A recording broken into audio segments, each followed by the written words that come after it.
And we are live. What's going on Facebook, LinkedIn, and YouTube Live? It is your man, Coach Rowe. Today is Saturday. I'd like to welcome you to the first row.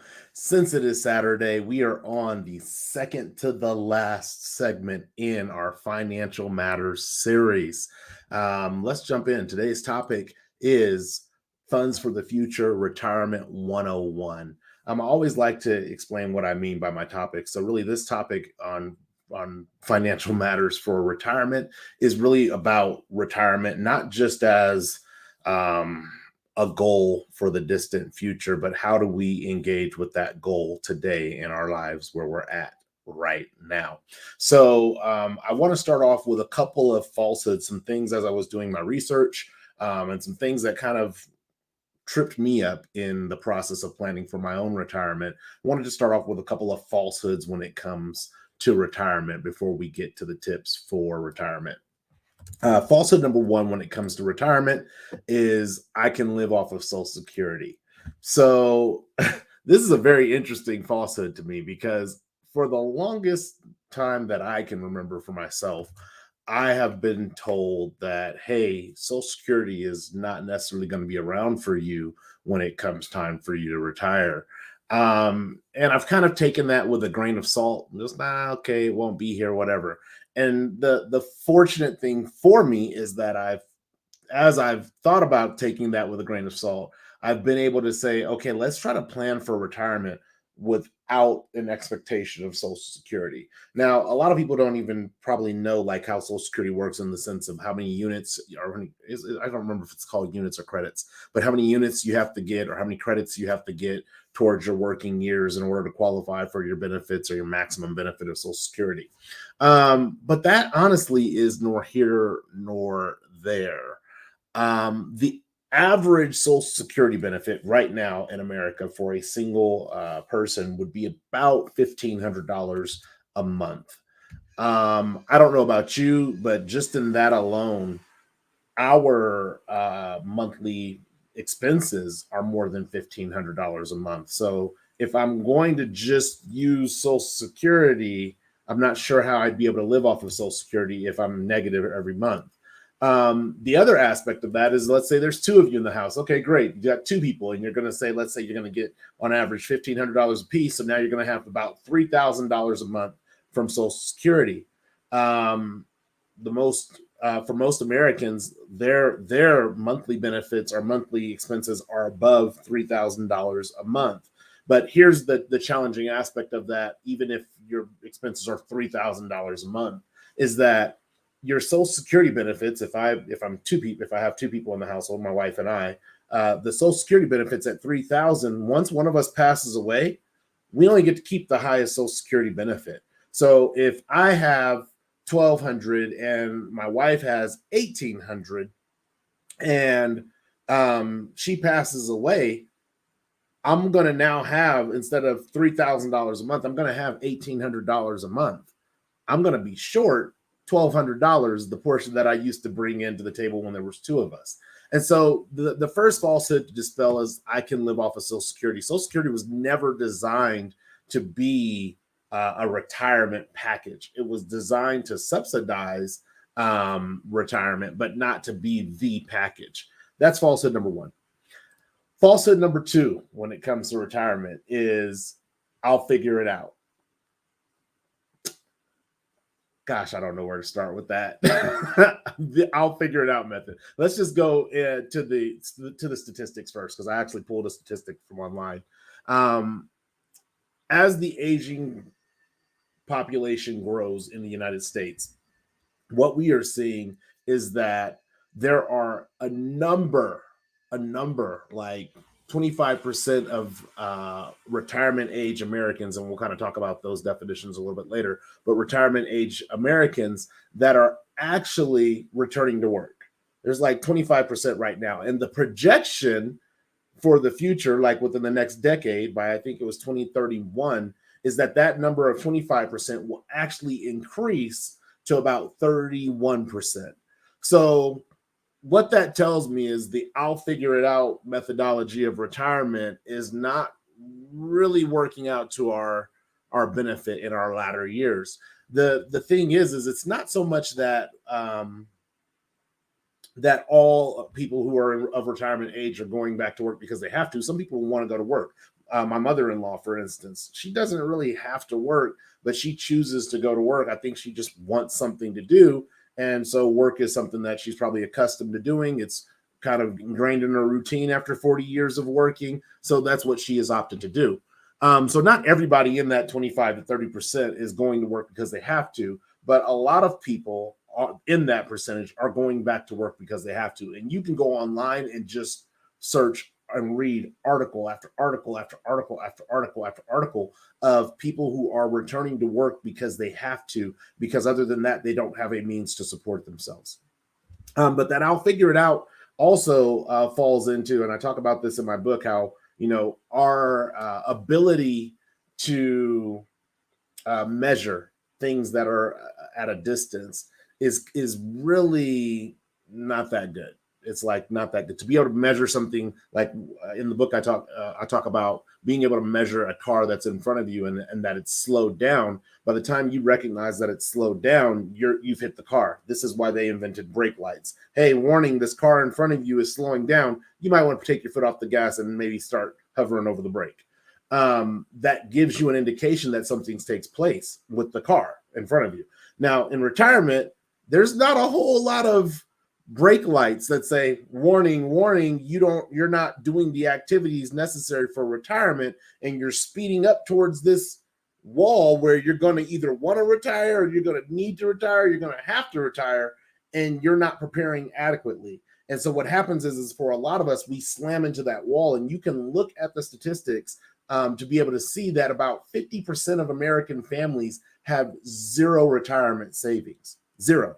Not like a year's worth of salary, not even like 6 months worth of salary in the bank. Zero retirement savings. And what that means is eventually you're going to get to that wall of retirement, and you're going to hope that Social Security is going to take care of you. But if you're paying attention to financial news and you're paying attention to the different financial reports that are released from analyses from across different financial sectors, a lot of indicators are pointing to Social Security being insolvent by 2033, maybe 2034. And just to clarify, insolvent doesn't mean that Social Security goes away. Oh my God, it's insolvent, it's falling apart, it's gone. Doesn't mean that. But unless there are changes, either more people enter the workforce and there's more taxes paid into Social Security, or taxes for Social Security are increased across the board, regardless if there's more workers in the workplace, or again, there's a reduction in benefits, at some point, the fund will run out of money. And when it runs out of money, now the question is okay, well, we reduced the benefits as much as we could. We stopped doing cost of living increases and adjustments. We've done everything we can do to keep this alive. And once that money is gone, it's gone. Like it's gone. It's not going to magically say, okay, next new pot. And so figuring it out for a lot of us, that falsehood of I'll figure it out, there's so much that's going on in the course of our present life that it's really hard to look, especially when I was like 20. It's hard to look at like, okay, I'm 20 years old. I need to look at this experience at between the ages of 55 and 65 that I want to have called retirement. That's a really difficult, distant goal to be able to quantify and measure. But I'm going to give you some tools and some tips today that will help you measure some of that. But that's falsehood number 2 is I'll figure it out. A lot of people don't figure it out. And that's why a lot of people end up back at work or never retiring at all. Falsehood number 3 is I don't have a pension, so I cannot retire. Now, the days of the pension for many, many organizations are long and gone. Like companies are not like you work for us for 40 years, you retire, we'll pay for your life for the rest of your life.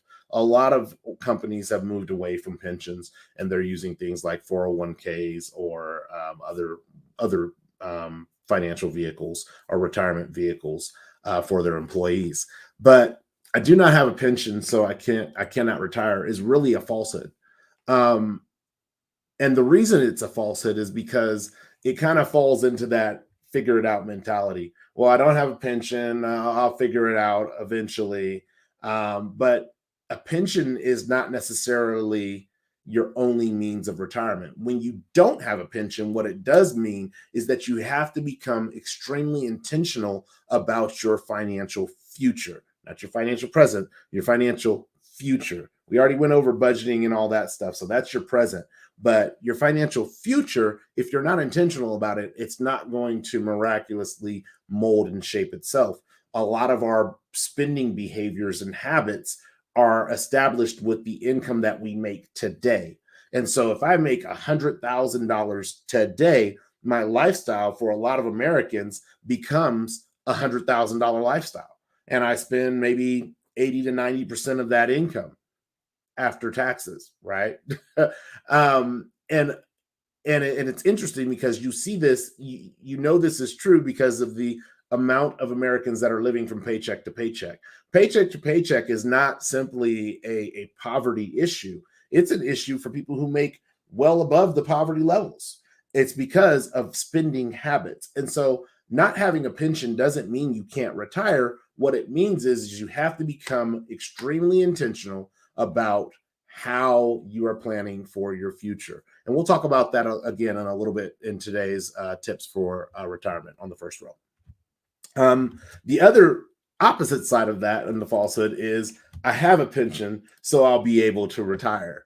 Now, don't get me wrong. When I was younger, I used to want to be in law enforcement, and the organization that I wanted to work in was going to allow me to work for 30 years. And each year I would get 3% of my salary. And so whatever my average salary was, let's say I made an average salary of $100,000 over the course of 30 years. That was my average salary.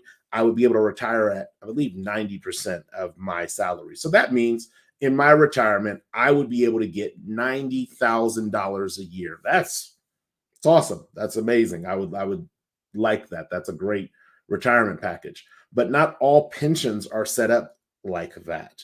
Many pensions are actually set up in a way in which they balance or leverage what Social Security is willing to contribute, and then they give you what the pension portion is. And when you combine those two numbers, then you have what I would consider a livable income. Or let's be clear, a livable fixed income. And so just because you have a pension, it does not mean that you'll be able to retire. There's actually people who have pensions who are retired with that pension income coming in, but they are still going to a 9 to 5 or still going to work because they have to subsidize their income for their life, whether they overextended themselves and didn't clear enough debt by the end of by the time it was time to retire, or just the overall cost of like living going up. I don't know about you guys, but going into the grocery store has not been a pleasant experience for me. So imagine if you were on a fixed income for the last decade with your pension that was killing it. Oh, I'm great. I can do everything that I want to do. And all of a sudden your food costs increase about 25%. Now you have to start kind of cutting back in certain areas that maybe you didn't want to have to cut back in. So just because you have a pension or just because you don't have a pension, neither one of those equate to you being able to retire. Just realize that if you have a pension, be very clear on what the layout of that pension is, how it works, how funds are distributed, and the risks involved with that pension. And then number 5, and then I have one more falsehood when it comes to retirement is I'll just collect Social Security insurance. Now, again, I can live off of Social Security. If that's what you believe, great. That was falsehood number 1. But I can collect Social Security insurance. Really goes back to the insolvency state that Social Security is getting ready to. I don't want to say getting ready to. There's Social Security is rapidly approaching. If Social Security is insolvent and eventually there are no funds in Social Security, it will be the requirement of the government to try to figure out what are we going to do? Are we going to continue to tax Social Security? Are we going to say, okay, now the 2% that we're taking out of each check, we're going to go ahead and apply that 2% to or give that 2% back to Americans, and they're going to be responsible of saving that 2% in a vehicle that works for them and that will subsidize their income, and it's mandated or mandatory, whatever it may be. All that stuff sounds great, but the reality is If Social Security is not there and you have zero other retirement plan, your retirement plan becomes you have to go to work. And a lot of people don't know this, that so the Social Security fund is very similar to the state disability, or the I, I forget what it is. It's like the SSDI, is the disability insurance fund. So even when you're a senior citizen, let's say they get rid of Social Security, now everybody has to work until they can't work anymore, and now you're disabled. That fund also, the disability fund, also has some insolvency metrics that are attached to it. And I believe, if I remember the article I was reading, it's around 2038 that it's going to start to become insolvent. And so when you're relying heavily on government subsidies, or the government subsidizing your retirement or your lifestyle in the future, you're gambling. And hopefully the government is there to make good on that gamble. But if they're not, you got to figure out what the other plan is going to be. And in all honesty, my recommendation is figuring out what the plan is going to be. And if the government comes through on their promise, great. If they don't, you already have a plan in place that you're enacting. And then lastly, falsehood number 6 is I have assets, so I can retire. Assets are this interesting thing, and I'll define those in a bit, but assets are this interesting thing where a lot of people believe because they have things that are of value that they will be okay later in the future. And the reality is this: even if you have cash, because cash is an asset, even if you have cash, the value of cash fluctuates. It appreciates and depreciates. If you remember that from the investment 101 segment. So my cash could be worth more money today. Right now, the dollar is being hammered in financial or in world currencies, and so the value of the dollar is kind of declining right now. And with that decline in value, even with that cash that you have, what I could buy at the grocery store, and I'll use this as my example. When I was maybe 3 years ago going to the grocery store, I could buy a pound of strawberries for $2.50. Today, sometimes I go to the grocery store and I see a pound of strawberries for $5. Even if I have cash assets, the $250 that I was going to spend, if I had $200, that means I could buy. I'm sorry, if I had $250, that means I could buy sorry, I'll do the math really quick. 250. Yeah, I just did that. I could buy I believe 10 to 100. There we go. I could buy 100 1-pound packages of strawberries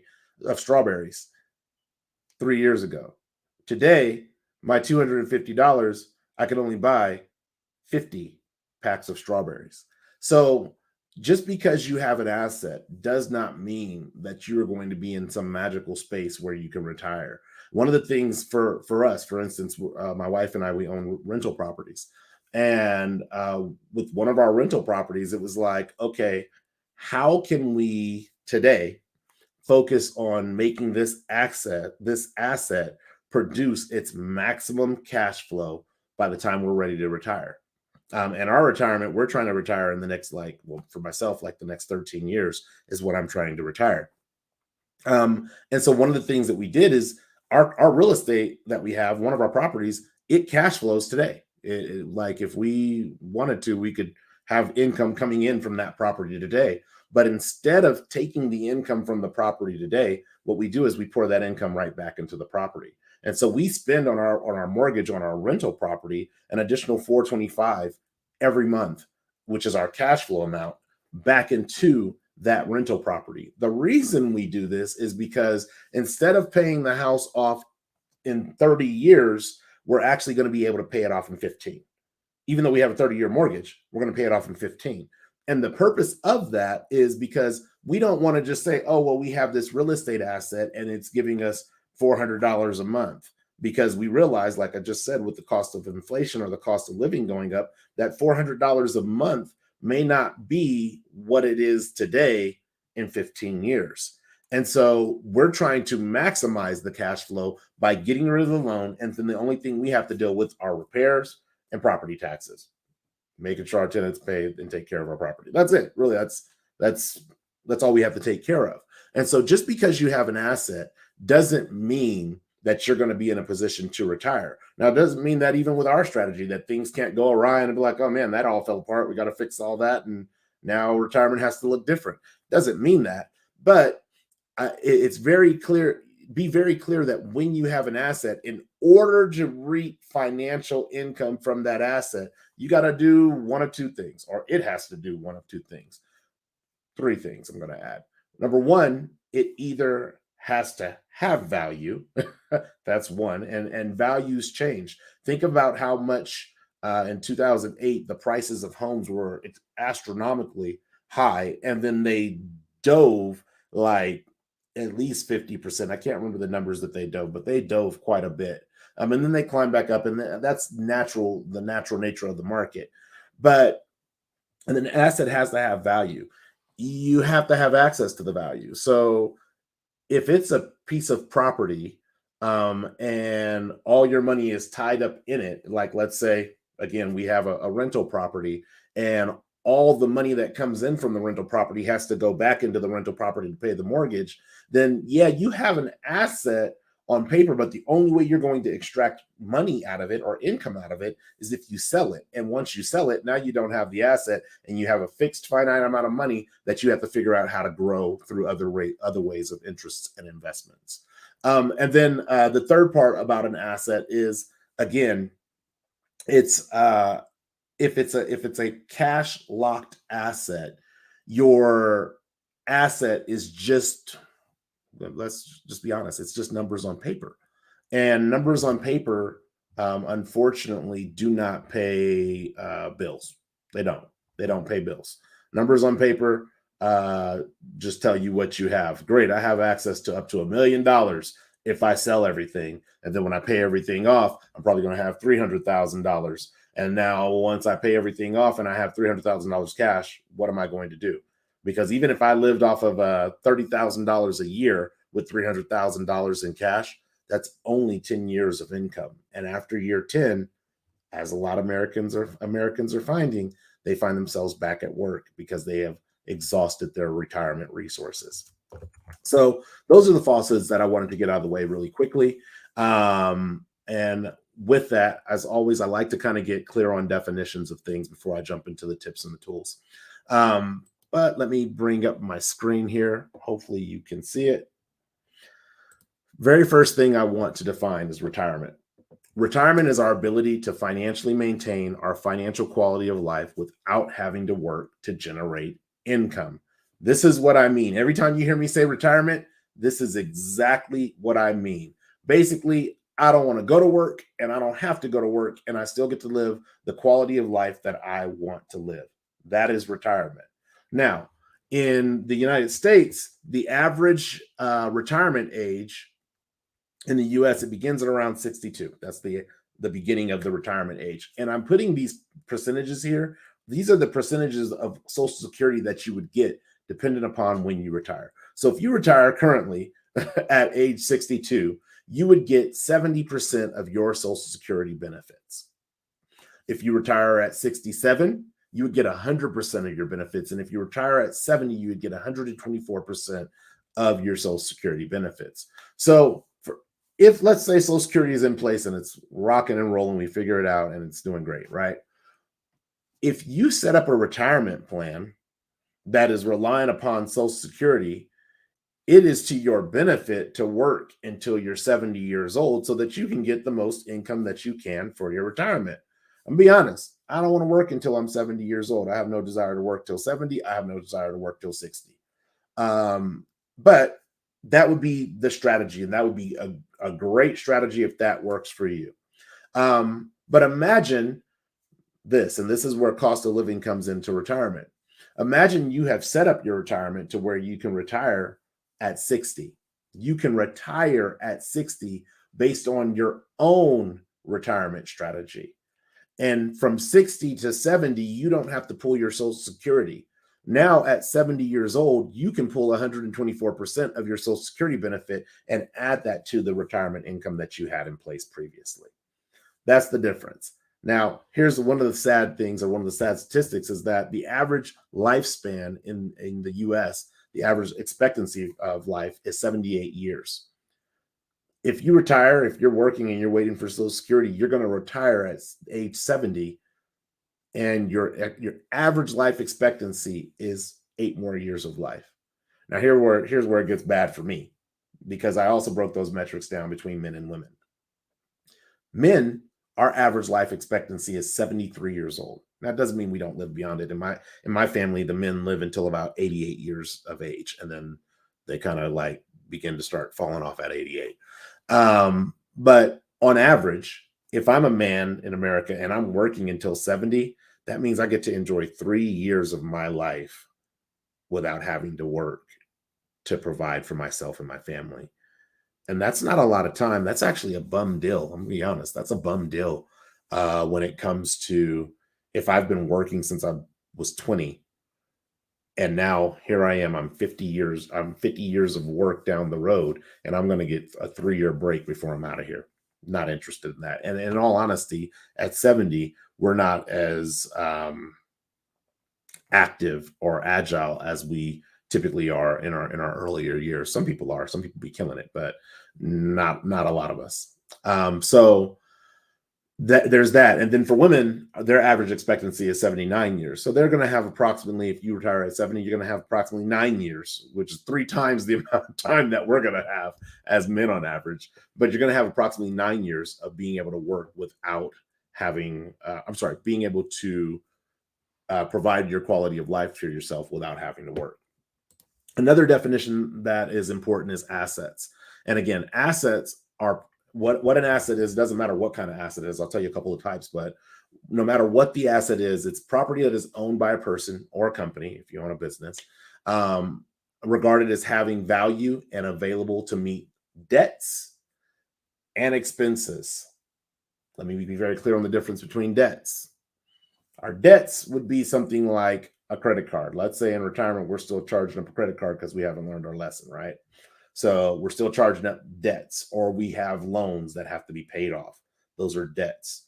Our expenses are things like food, gas. If you don't have a mortgage, your rent is considered an expense because it all of that goes out. None of that is going to come back. But that is what an asset is. And so, like I said, you can have cash locked assets, assets that, hey, my annual expenses are 150,000. I can have a house that I could sell for 150,000, and that house that I sell when I get that 150,000 would be able to cover my expenses or my debts and my expenses. However, these are not the only types of assets, because I think it's very important that we talk about the different types of assets. Number one, I already told you, cash. Cash is an asset. It's liquid. It's something that you can access, you can spend, you can invest, you can do whatever you want to do with cash for the most part. But then there's, if you have a profitable business. A profitable business is an asset. Why? Because it generates cash flow. And if you set your business up correctly, or your business is scalable, you can set your business up in a way in which you don't have to work your business in order for your business to generate revenue. Think about somebody who owns a McDonald's franchise, right? They own a McDonald's franchise. Workers go to the McDonald's and work and serve customers every single day. That McDonald's franchise has a balance sheet that tells them, hey, this is my revenue. Here's my overhead. This is my total profit.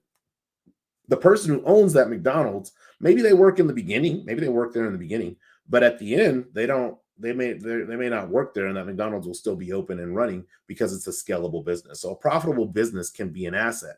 Real estate can be an asset. It can also be a liability depending on how you get into real estate, but it can be an asset. Number one, I'm going to say two different ways that real estate can be an asset. Number one, real estate can be an asset in the sense if you have a rental, right? And there's cash flow coming in. I don't care if it's $100 a month. You have money coming in, that's an asset. Great. I got $100 that I can expect $1,200 a year from this asset. Real estate also can be an asset when it comes to controlling the cost of living or the cost of a residence later on in the future for your life. So think about it. For 30 years, if you never refinanced your house, you didn't do anything major that you couldn't afford to pay for cash at the time, when you get to your retirement years, if you pay off your house, the only thing you have left to pay is maintenance and property tax. But that mortgage that you were paying is now gone. So some of it is, well, some of it is, most of it is gone. The main loan portion of the mortgage is gone. You still have like your escrow for your insurance and your property tax and things that you would need to take care of. But that's two ways that real estate can be an asset, either bringing in cash flow or significantly reducing our cost of living or our expenses in the later future. Another thing that a lot of people that I have conversations with in regards to retirement is stock. And not just stock in the sense of, okay, I bought some Apple shares, great, and now I'm going to sell some Apple shares, buy low, sell high. In my 70s, probably number one, I don't want to, but number two, and probably even more important than number one, I'm probably not going to be as sharp as I am with seeing numbers and moving and reacting to numbers in my 70s as I am in my 40s. That's just the way the brain, I believe in my family at least, the way the brain works. But stock from that perspective, it's not just about buy low, sell high. There's also long-term stocks that you can hold that provide dividends. One of the stocks in my portfolio that I hold provides a monthly dividend. It doesn't provide me a whole lot because I don't have a whole lot of the stocks, because at the time when I got it, I didn't have a whole lot of money. However, it does provide me revenue every single month like clockwork. And every quarter, it provides an additional shot of revenue because there's a dividend payout that's quarterly as well. So stocks is a great, I don't want to say great, but stocks is also an asset. And then there's annuities or bonds, and that's fixed income. What an annuity or bond is, to make it very simple and very short and plain, is when you have money, you have a big nest egg, you put it into an annuity or into bonds, and over time it gives you fixed payments for a certain amount of time. Annuities, you can get different types of annuities that have guaranteed payments, that have like, for the first 15 years, if you pass away, you're guaranteed 15 years worth of payments regardless. So that goes to your heirs or your partner, or you can do annuities together with you and your partner. And then it's like survivability. So, hey, if this person passes away, the annuity continues until this person passes away. And if there's a guaranteed period, then it goes to your guys' heirs. There's all kinds of annuities that you can get. But really what that is, those are fixed payments of money that you have saved coming back to you in an increment in which your income will not be depleted as fast as it would if you were just taking the money out and spending it on your own. And then lastly, and this is kind of, I feel like it's known or maybe unknown, I don't know, but life insurance. Life insurance is also an asset, especially if you have like a universal life insurance policy. Why? Because those types of policies, certain types of life insurance policies, will build up cash value over time. And regardless, if you cancel that policy and say, you know what, I don't want to pay for this policy anymore, the cash value that you've built up over time comes back to you. Now, it's not all of the money that you put in, but it is a significant, depending on how long you've had it, it can be a significant amount of money. The other reason why life insurance policies are considered assets is because also you can take loans out against certain types of life insurance policies. And when you take your loan out as a life insurance policy, you're not obligated to pay that back. I recommend you pay it back if you're still not of retirement age, but you're not obligated to pay it back as you would be a traditional loan.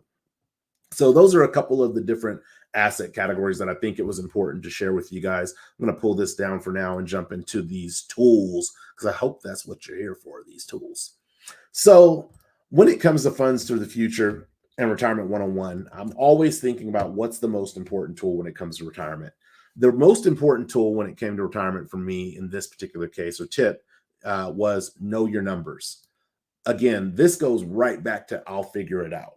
I think about how many commercials I see where it's like diabetics, right? They have to know their sugar levels. They need to know their blood sugar levels. If my blood sugar level is low, that lets me know I need to eat something to bring my blood sugar level up. If my blood sugar level is too high and it's not coming down, I need to take insulin to bring my blood sugar level down.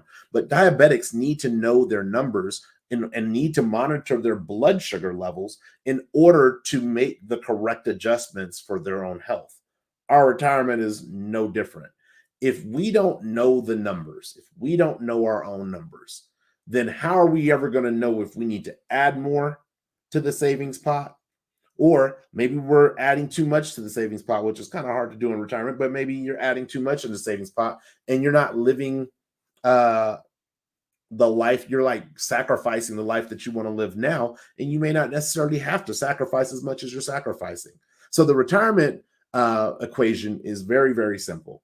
It is simply our retirement income, however much income we're going to have monthly, we'll say in retirement, minus our monthly retirement expenses, our monthly retirement expenses.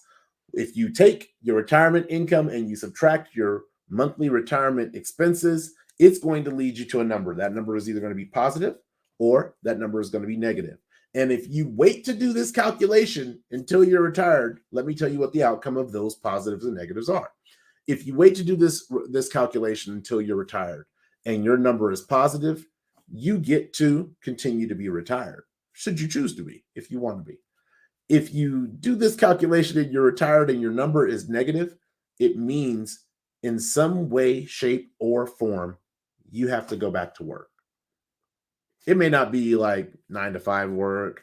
It may not be traditional work, but in some way, shape, or form, you're going to have to go back to bringing in a stream of income in some way, shape, or form.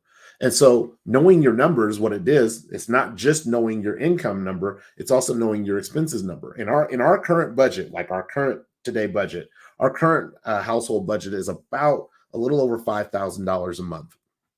To me, not a very big budget. To some people, a huge budget. I get it. At one point, it was a huge budget. But for me, that's not a very big budget considering the things that we're able to do in our current lifestyle with $5,000 a month. That's while we're working. Even if we made the same amount of money right now while we're working, I would not want my retirement expenses to be $5,000 a month. That's not a goal of mine. So right now, our target is around a little under $3,000 a month by the time you remove budgets and I'm sorry, not budgets, by the time you remove mortgages and daycare bills and other types of bills that are like in the now because we're adults and we go to work and we have minor children. By the time you remove all that, our budget is going to be somewhere around a little under 300, not 300,000, a little under $3,000 a month. And that's not to be confused, just for the record, the $5,000 a month or the $3,000 a month, that's not to be confused with our retirement income. Our retirement income will be more than $3,000 a month. Number one, because neither one of us are going to want to go back to work. We're going to want to be retired. But my wife and I also like to travel. We also like to experience new things. We like to eat really good food. We like to go on adventures. Like we like to go on dates. We like to do things. And those things are above and beyond our current budget. Excuse me, are above and beyond our current budget. Need some water.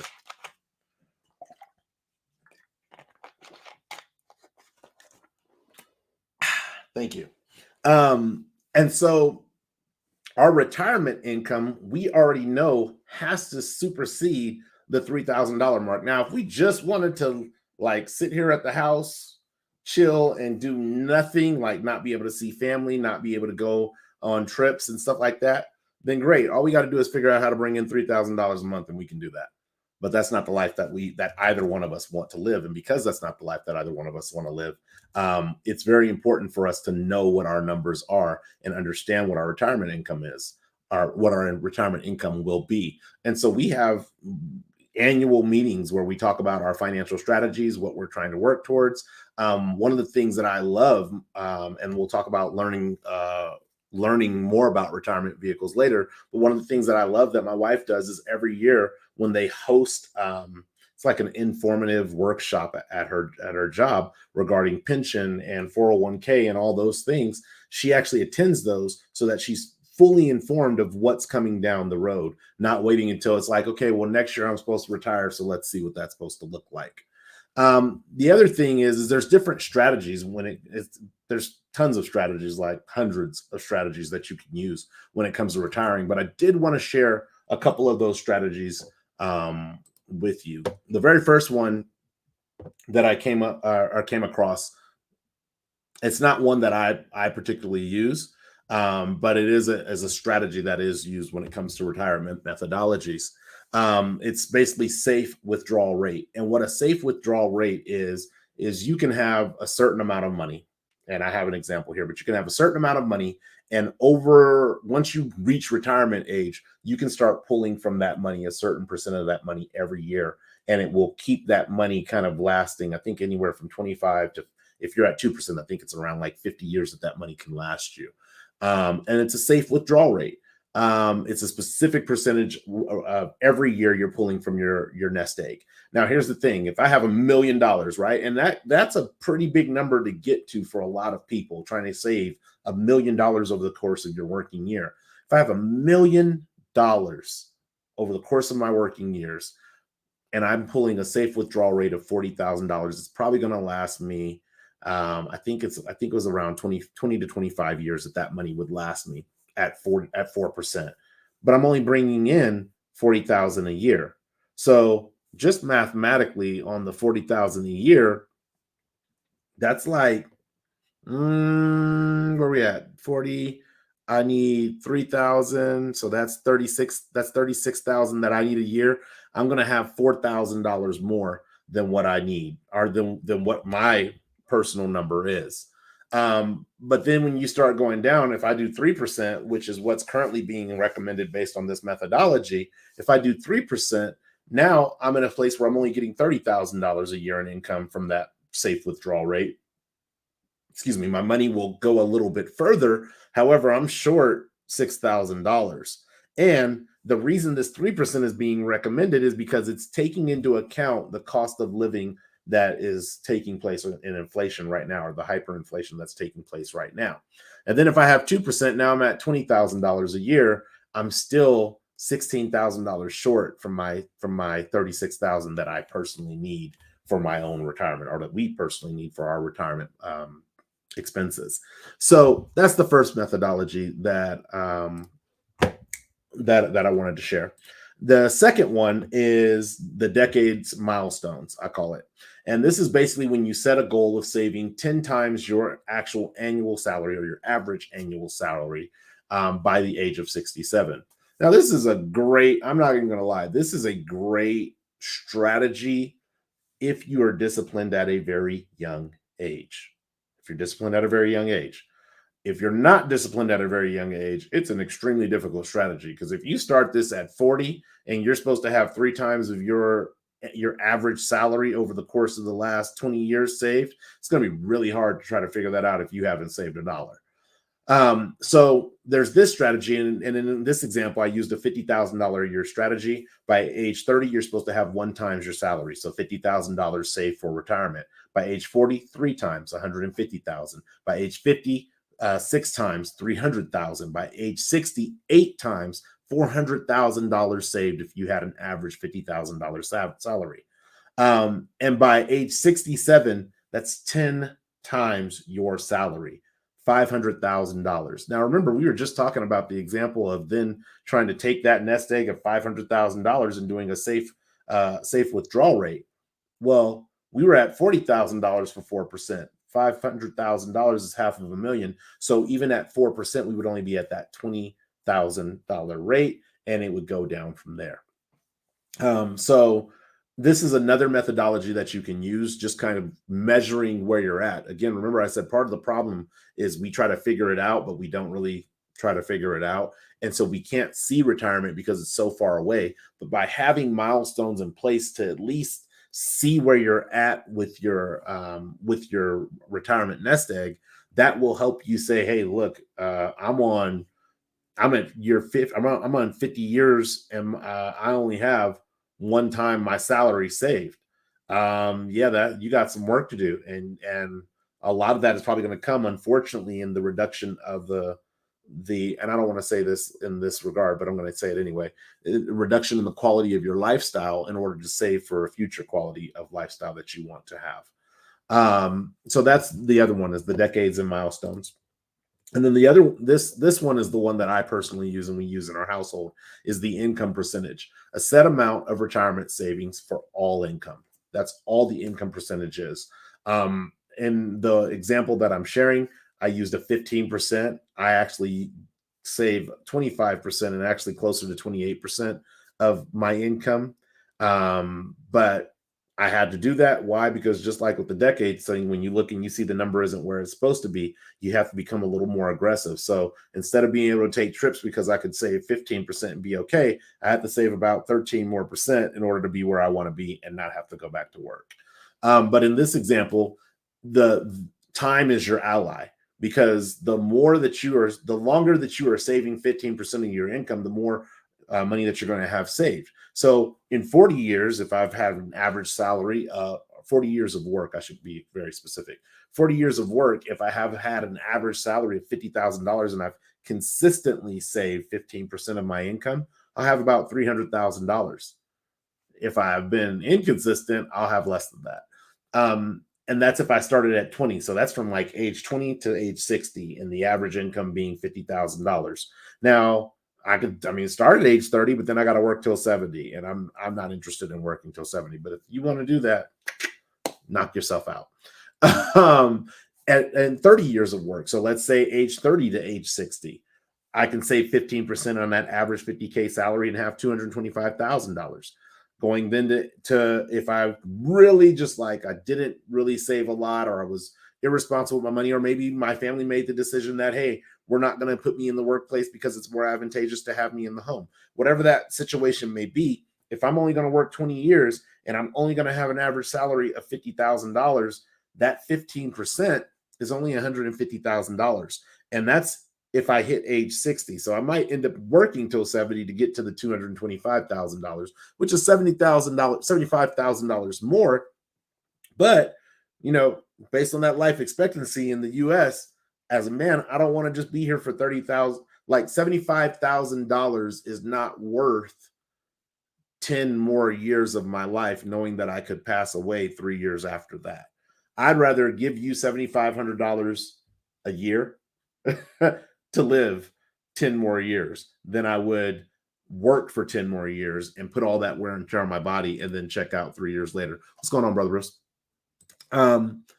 So these are a couple of the examples that I use. And again, for me, when I was looking at my milestones and where I should be at, knowing and understanding what my number should be, I realized once I knew my number, I was like, whoa, we're not where we would need to be. I'm not contributing what I would need to be, because I could have done 10% if I would have taken all the jobs that I've worked and all the income that I've made, and I saved 10% of my income. I'd have been well beyond my target point right now.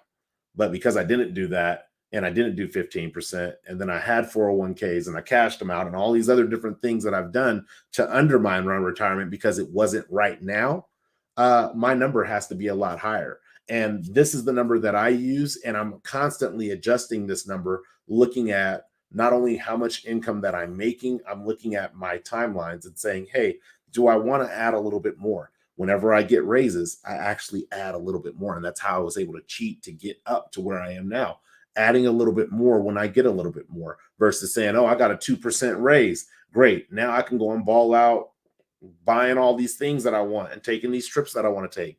No. I got a 2% raise, one for retirement, one for me. And I know my 1% is going to pay a lot of the taxes, but I'd rather give the 1% to retirement so that way later on in the future, I don't have to work. So that's tip number one. Excuse me. Is know your numbers, make sure you're aware of your numbers, and research strategies that will work for you. And it doesn't mean that you can't use multiple strategies together. Tip number two, when it comes to retirement 101, is plan to sunset your expenses. Oh man, I think I'm going to say this. I always have to ask myself if I want to say certain things, but I'm going to say this. When I hear people say owning a home is not for me, I get that it may not be for you right now. And I get the aspects of, well, then I got the expenses of replacing things, whereas I can just walk away and it's not my problem, or I can call the landlord and they'll take care of it. When they say owning a home is not for them, it gives me an insight to the fact that they are not looking at retirement in the aspect of how much is it going to cost me to retire? Not how much do I have to save to retire? How much is it going to cost me to retire? Our current mortgage is about a little over, I think, $2,000 a month. It's I think because our bills are on auto payments, so I don't know what it is. It just gets paid. But it's a little over $2,000 a month. Again, once our house is paid off, at the point that it's paid off, I get to reduce my expenses, my monthly expenses, by everything except for the amount of cost for insurance every year, the amount of cost for property tax, and the amount to repair anything that needs to be repaired. That being said, even if in a year I had to do a replacement of a air conditioning unit, and let's say that's $10,000 to replace it, right? Even if I had to replace an entire air conditioning unit in 1 year, with that, property taxes and my premiums, it would still be less than what I pay right now for my mortgage, because at $2,000, that's $24,000 a year. Even if I had to pay for an air conditioner every year, and let's say that put me at $12,000, right? I'm still saving $1,000 in my monthly expenses. So yeah, granted, I'm not, zero. It's not like, oh, I had $2,000 that I was spending and now I spend zero. It's not that, but it is. I had $2,000 that I'm spending and now I only have to spend $1,000 to maintain. That's a very powerful tool. So when I say plan to sunset your expenses, what I'm saying is that you should have a plan in place that over time you begin to decrease your amount of expenses. Unfortunately, a lot of us, what we do is we increase our expenses over time and we reach this peak in which we should start decreasing our expenses, but we just keep going up. And then what happens is this is where retirement is, and our expenses are out of control. You may not see the benefit in owning a home right now. Great. I'm not even saying you got to live in the home. Just the fact that you own a home, it gives you a space to be able to go back to where your rent can be controlled. Because when I first moved to Utah, my rent for a 1-bedroom apartment was like $975. That was like amazing, especially coming from California.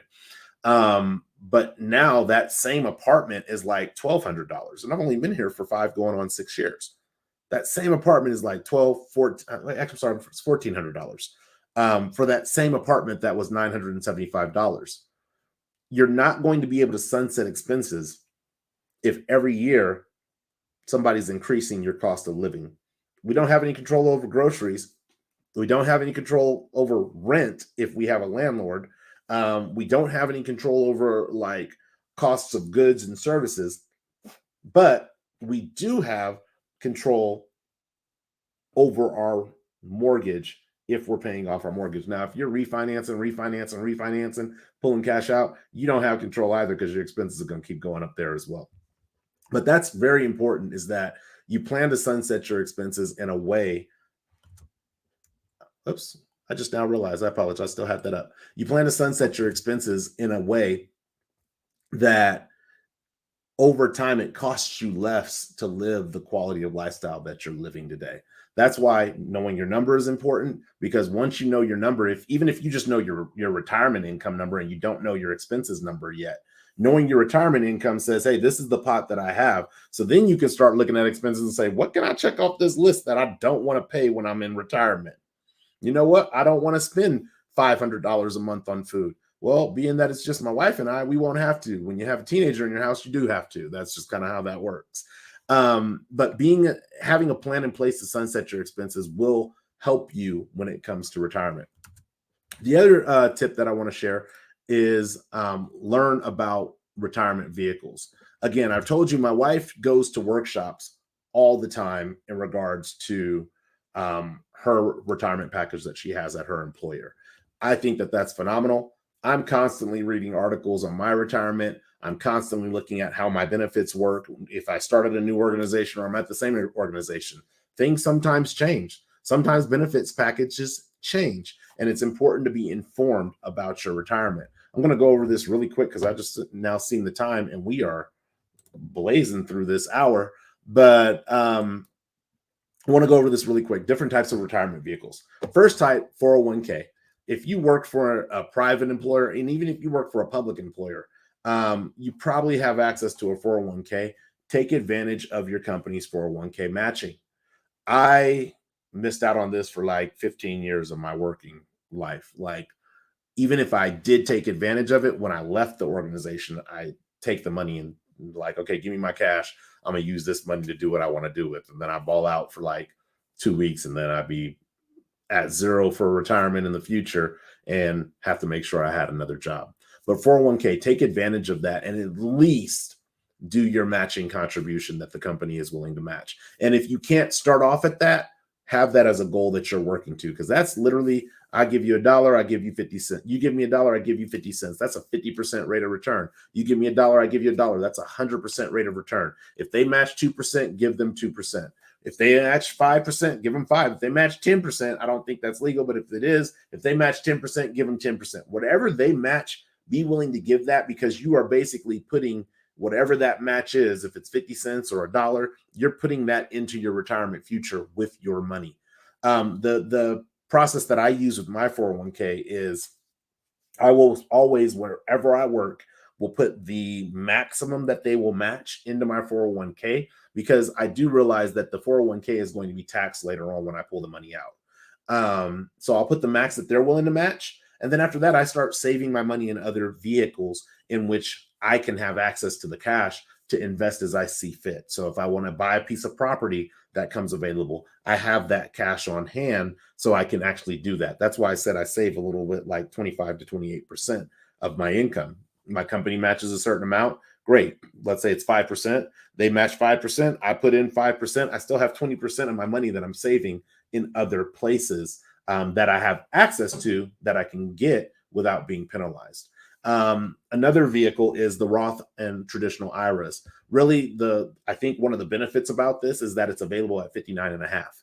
If you don't want to work until 70 and you need access to money and you don't want to be penalized for it, at 59 and a half, you can take out money from your Roth IRA or your traditional IRA. The difference between a Roth IRA and a traditional IRA, Roth IRA means you paid your taxes in advance. So when you pull your money out at 59 and a half or later, you're not going to be taxed. That's tax-free money. A traditional IRA is a tax-deferred IRA. And what that means is that you didn't pay taxes on that money. You got a tax break during your working years. Like, I put this money in, I'm going to get a tax break because it's not money that can be taxed. And then when I go to pull this money out, they're going to tax me. It's tax deferred based on the current tax structure as if it was current income. So that's the difference between a traditional and a Roth IRA. The pension, again, a pension is you put in time at a company. Let's say they say you got to work here for 20 years and then you qualify for the pension. You put in that 20 years and then you qualify for what that pension is. Sometimes there'll be kickers. You can work an extra 10 years. You put in 30 years, you'll qualify for the pension at whatever that rate is, which is typically a higher rate. Sometimes if you put in 40 years and you'll get your salary for the rest of your life. Doesn't exist in a lot of companies, but there are still very few companies that do provide that. Real estate, again, not always about cash flow, but it is absolutely a vehicle for retirement, because once you pay that bad boy off, once you pay that house off, that house is under your ownership. And you can, take loans out against and refinance it later in retirement. Not what I would recommend, but I'm not a financial advisor, so take my advice with a grain of salt. But not just the cash flow aspect of the real estate if it's a rental, but the fact that it controls your housing costs in the future. Annuities, again, are the guaranteed money, that fixed income. You can have dividend stocks. Dividend stocks are stocks that basically you buy the stock, and at some regular interval that is already determined by the company, they actually pay you a dividend. Now, dividend stocks do have a risk, because the company can opt to discontinue a dividend. The company can opt to not pay the dividend. And the companies try not to do that, because when they do that, what happens is it impacts their stock price. Because like, yo, I bought this because you were going to pay me a dividend and now you're not paying it. So a lot of people end up leaving the dividend stock, and then the value of the overall stock goes down. And then again, universal life insurance policies, you can borrow against the cash value of your universal life insurance policy. I'm again not a licensed agent, so I don't have a horse in this fight in regards to come to me and I'll teach you all the ways. But if you do know somebody who is a licensed life insurance agent, might be a conversation worth having, and see if that's something that's worth putting into your portfolio for retirement. And then lastly, when it comes to retirement 101, and I think this is probably the most important, is play the infinite game. And I don't remember if I was on Instagram and I was watching somebody's story, or somebody sent this to me, but it was a story about a guy saying, hey, we have to learn how to play the infinite game. And the infinite game is this: the goal for retirement is not to retire, it is to stay retired. If your goal is simply, I got to get to 62 and then I can retire, you're going to get 62. You may retire at 62. But if that's the only goal you plan for, there's probably not enough substance in that goal to keep you retired. Because if I live till 62 and my life expectancy is 88, man, that's 26 years that I'm going to be alive. My plan for retirement has to be an infinite game plan, something that is going to say, hey, I'm still flexible, I'm still adjustable. My theory on retirement is, hey, I'm not going to put all my eggs in one single pot. I want to have diversity in my retirement. So if something does break down, I have other revenue coming in, or other income that's still coming in as I attempt to repair and fix that. And at worst, if I lose that, hopefully it doesn't put me in a space to where I have to go back into the workforce. It's almost like the NBA finals are coming up, right? NBA finals is like the precipice of the NBA season. But when the season begins and you start your first game, the goal is, yes, the immediate goal is, yes, to win that first game. But that's not the overall goal, because then it's to win the next game and the next game and the next game and the next game until you get to the playoffs, and then you win your series, and then you get to the division finals and you win the Western Conference Finals, right? And then you get to the NBA championship, or the NBA finals, and you win the championship. Even winning the championship is not the goal. The goal is to remain the champion. And this is what playing the infinite game looks like in retirement. Again, there is a projection of about 25% adults I think it was in 2021, it's about 25% to 26% adults who were of retirement age. Retirement age in the United States, again, being anywhere from 62 to 70 years old, but they use 65 to 74 years old of age. 25 to 26% of adults in 2021 re-entered the workplace, or were a part of the workforce in the United States. That number is projected to be 30 to 31%, a 4 to 5% increase in the number of Americans that are in the workplace during their retirement age. If you're not playing the infinite game and you fall into that category, you're falling into that category because you have to return to work in order to survive.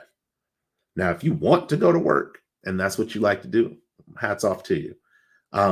But I'd rather be in that category. If I'm going to be in that category, I'd rather be the person who wants to return to work and doesn't have to go to work, versus the person who has to return to work and has to get up and go to work no matter how they feel about it. I'm very fortunate. I've seen my mother in retirement, and I've seen her go back to work and say, yeah, I don't want to do that. And to see that she has the ability to make that decision for herself and say, I put my years in, I went back to work for a little bit thinking, oh, maybe I want to work just for something to do, and found out quickly that's not what I wanted to do at my time. So I stopped working. Same for my father. I seen him go to work for years. I mean, they were waking up at 4 or 5 o'clock in the morning to go to work for years, decades. And now they're both retired and they have the option to say, that's not what I want for me. I don't want to go to work. I'm not going to get up and grind anymore. I'm going to relax into my golden years. Play that infinite game when it comes to your retirement, and realize that the infinite game does not start at retirement. It starts right now. If you're thinking that the infinite game starts at retirement, you're probably going to find out that you're in that percentage of people that have to go back to work in order to survive. So that's what I have for you guys today. I thank you guys for tuning in live. I love that you guys are willing to wake up and get at it on the finances so early on a Saturday morning. But that's all I got. I think the next time you will see me on the first row will be not this upcoming Tuesday, but the following Tuesday for the men's circle. We're currently on our season break for the month of June. Woo! And we will be back in the month of July with more Wednesday word content, but we will continue to do the men's circle every other Tuesday, even during the break of the season. It's just something that's very therapeutic and very helpful. So other than that, for those of you who are watching live, thank you for tuning in live. Always happy to engage with you in the live comments. If you're watching this via the replay, make sure you're taking notes, because sometimes I even come back to these videos and realize that there's things that I missed, and I'm the person who has the notes right in front of me. So make sure you're taking notes so that you have the ability to look at these things and have these discussions. If you're married or in a relationship that you're trying to build, have these discussions with your partner. If you're single, have these moments where you sit down and strategize with yourself, or get the help of a financial assistant, or if you need. So that's what I got. Until the next time, I will see you guys in about 8 or 9 days. And until the next time, one love, peace, and God bless. Thanks again for tuning and sitting on the first row.